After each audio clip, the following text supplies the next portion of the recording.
saya Naswa Kalfifa. Saya akan menjelaskan apa sih itu jurnal pembalik, apa sih tujuan ada jurnal pembalik itu. Nah, dalam membuat laporan keuangan ada beberapa jurnal yang sifatnya wajib dibuat. Nah, ada juga sifat optional. Salah satu sifat optional itu apa sih? Ya, jurnal pembalik. Nah, jurnal pembalik itu apa? Jurnal pembalik adalah jurnal untuk membaliki jurnal penyesuaian yang menimbulkan akun neraca. Jika tidak dibalik akan terjadi akun. Apa sih tujuan jurnal pembalik?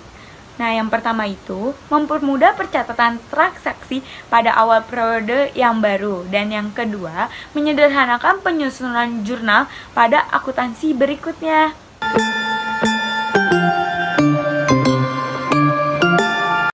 Gimana sih akun yang membutuhkan jurnal pembalik? Tidak semua akun jurnal pembalik penyesuaiannya membutuhkan jurnal pembalik. Tanda-tanda suatu akun jurnal penyesuaian membutuhkan jurnal pembalik adalah gimana nih gitu kan. Apabila suatu akun jurnal penyesuaian memunculkan akun real yang baru atau belum terlihat di neraca saldonya. Berapa akun jurnal penyesuaian yang membutuhkan jurnal pembalik? Di antara lain, beban yang masih harus dibayar. Beban yang harus bayar di muka jika tercatat sebagai beban. Pendapatan yang masih akan diterima. Dan pendapatan yang diterima di muka jika tercatat sebagai pendapatan.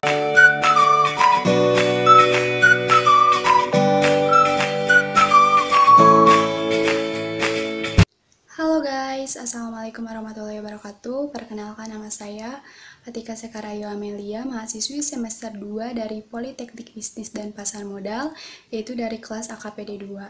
Seperti yang kalian ketahui bahwa kami dari kelompok 8 di video ini akan menjelaskan mengenai jurnal pembalik. Seperti yang udah dijelasin oleh teman saya sebelumnya, Oki Widianto, apa itu jurnal pembalik. Di sini saya akan melanjutkan mengenai materi tersebut.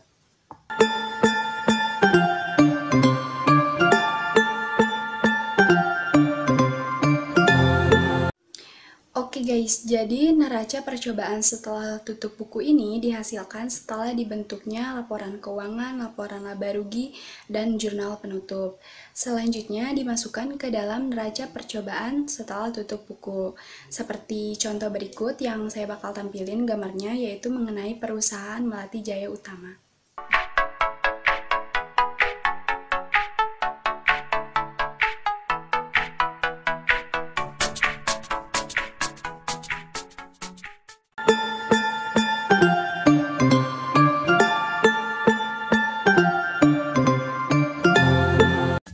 Selanjutnya, untuk lebih jelasnya, ini ada contoh bagaimana jurnal pembalikan dibuat dengan menggunakan data yang ada pada perusahaan Melati Jaya Utama. Gaji yang dibayar selama bulan Juli sebesar 3.600.000 dan yang sebesar 1.980.000 sampai dengan akhir Juli belum dibayar. Gaji yang harus dibayar untuk periode 23 Juli sampai dengan 5 Agustus sebesar 3.400.000. Harusnya dibayarkan pada tanggal 5 Agustus. Berdasarkan periode akuntansi, jurnal yang digunakan untuk mencatat transaksi tersebut adalah di debit rekening, biaya gaji, dan di kredit rekening kas. Pada akhir Juli, jurnal penyesuaian yang diperlukan untuk mencatat gaji yang masih harus dibayar adalah sebagai berikut. Terlihat pada gambar, pada akhir periode saldo rekening biaya gaji sebesar 5.580.000 ditutup ke rekening istisar rugi laba dan saldo rekening utang gaji sebesar 1.980.000. Dilaporkan sebagai kewajiban di dalam neraca.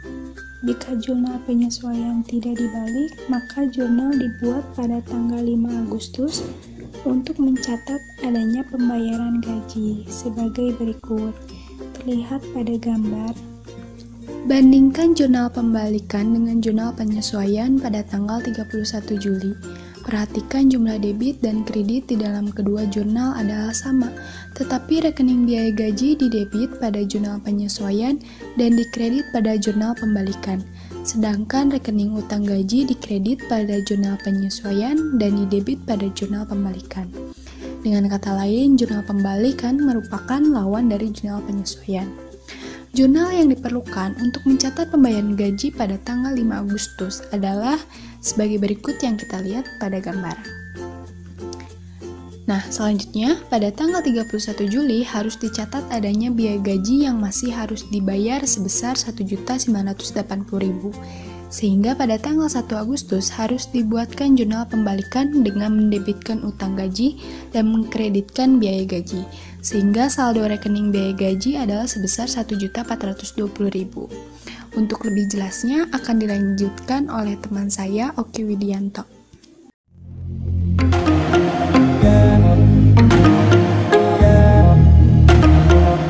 Assalamualaikum warahmatullahi wabarakatuh. Perkenalkan, saya Oki Widianto, mahasiswa D3 Politeknik Bisnis dan Pasar Modal. Di sini saya akan melanjutkan penjelasan dari saudari Fatika, dan ini saya akan menjelaskan mengenai ilustrasi cara pencatatan jurnal pembalik, perbedaan antara tidak menggunakan jurnal dan menggunakan jurnal. Mari kita simak videonya.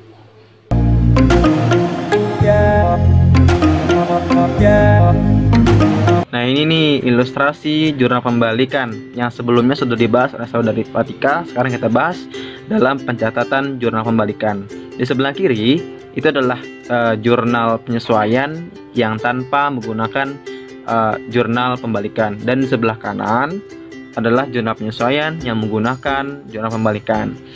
Yang pertama, pembayaran gaji.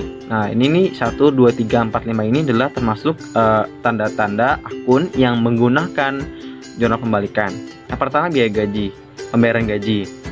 Biaya gaji pada debit dan juga biaya dan juga kas pada kredit. Sama dengan yang menggunakan jurnal pembalikan, biaya gaji pada debit dan kas pada kredit.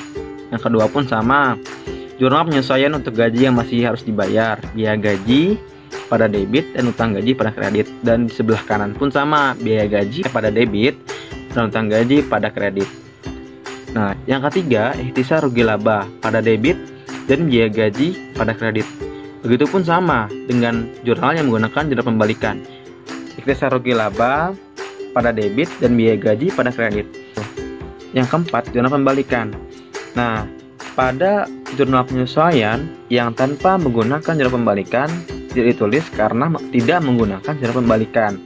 Tetapi pada jurnal penyesuaian yang menggunakan jurnal pembalikan, kita balik dari yang nomor 2. Bisa lihat nomor 2 itu kan biaya gaji kan pada debit dan utang gaji pada kredit. Nah, pada jurnal penyesuaian yang menggunakan jurnal pembalikan, maka dibalik, utang gaji pada debit, biaya gaji pada kredit.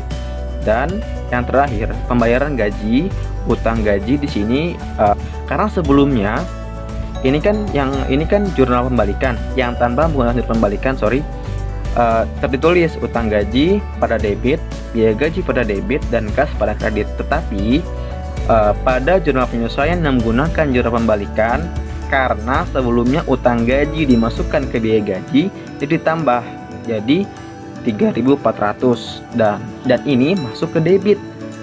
Kemudian kas masuk ke kredit. Nah, pada gambar selanjutnya itu kita bisa lihat ada 3 ya, ada utang gaji, biaya gaji dan kas itu dalam sisi jurnal penyesuaian yang tanpa menggunakan jurnal pembalik, dan juga di sebelah kanan utang gaji, biaya gaji dan kas yang menggunakan jurnal pembalik. Jadi perbedaan cuma ada di biaya gaji. Oke, mungkin cukup sekian penjelasan yang dapat kami sampaikan mengenai penggunaan jurnal pembalik dalam jurnal penyesuaian. Ingat ya, jurnal penyesuaian loh, bukan jurnal umum. Oke, bila ada kesalahan, kami mohon maaf, dan bila ada kekurangan, tolong berikan komen di bawah ya. Jangan lupa subscribe, share, dan jangan lupa like. Wassalamualaikum warahmatullahi wabarakatuh.